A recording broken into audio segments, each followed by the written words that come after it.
صلى الله عليه وعلى آله وصحبه ما لمع القمر مضاء والملوان. الله أكبر الله أكبر لا إله إلا الله الله أكبر الله أكبر لله الحمد. أما بعد فاعلموا أن يومكم هذا يوم عيد لله عليكم فيه عوائد الإحسان ورجاء النيل الدرجة والعفو والغفران. الله أكبر الله أكبر لا إله إلا الله والله أكبر الله أكبر لله الحمد. وقد قال رسول الله صلى الله عليه وسلم إن لكل قوم عيدا وهذا عيدنا. وقال عليه الصلاة والسلام فإذا كان يوم عيدهم يعني يوم الفطر بها بهم الملائكة فقال يا ملائكة ما جزاء أجرهم فاعملوا. قالوا ربنا جزاهم أن يرفع أجرهم. قال ملائكة عبيد وإما قضاء فريدتي عليه ثم خرجوا يعود إلى الدعاء وعزة والدلال وقرن وغروب وإضافة مكان لوازبنهم فيقول ارجعوا قد غفرت لكم وقدمت سيئاتكم حسنا. قال فيرجعوا مغفورا لكم. الله أكبر الله أكبر لا إله إلا الله والله أكبر الله أكبر لله الحمد. وهذا الذي ذكر في ذلك اليوم كان فضله. أما أحكامه من الصدقة الفطر والصلاة والخطبة قد خطبناها في خطبة التي قبلا. نعم بقيت المسألتان فنذكرهما الآن. الله أكبر الله أكبر لا إله إلا الله الله أكبر الله أكبر لله الحمد.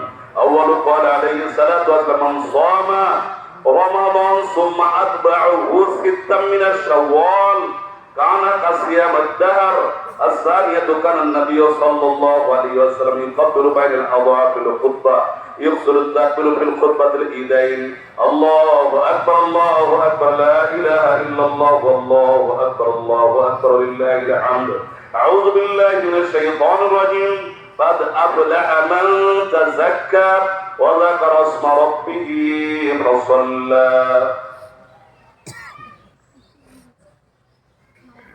أعوذ بالله من شرور أنفسنا ومن سيئات أعمالنا من يهده الله فلا هادي له وأشهد أن لا إله إلا الله وأشهد أن محمدا عبده ورسوله أرسله بالحق بشيرا ونذيرا بين يدي الساعة. من يطع الله ورسوله فقد رشد ومن يعصه فإنه لا يضر إلا نفسه ولا يضر الله شيئا.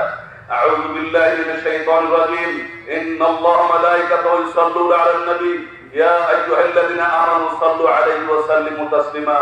اللهم صل على سيدنا مولانا محمد النبي الأمي الحاشم القريش وآله وسلم وسلم تسليما كثيرا كثيرا. قال النبي صلى الله عليه وسلم أرحم أمتي بأمة أبو بكر وشقوهم بأمر الله عمر وألزم حياء عثمان وأقداهم علي وفاطمة السيد النساء أهل الجنة الحسن والحسين السيد شباب أهل الجنة وحمزة أسد الله وأسد رسوله. اللهم اغفر العباس رضي الله تعالى عنهم وولده مغفرة وظاهرة وباطنة لا تغادر جنبا. الله بأصحابي لا تتخذوا المرضى من بعد فمن أحبهم فبحب أحبهم ومن أبغضهم فببغض أبغضهم. وخير المحققين ثم الذين يلونهم ثم الذين يلونهم. والسلطان ذل الله في الأرض من أهان سلطان الله في الأرض أهانه الله. إن الله يأمر بالعدل والإحسان وإيتاء ذي القربى وينهى عن الفحشاء والمنكر والبغي يعظكم لعلكم تذكرون. فاذكروني أذكركم واشكروا لي ولا تكفرون.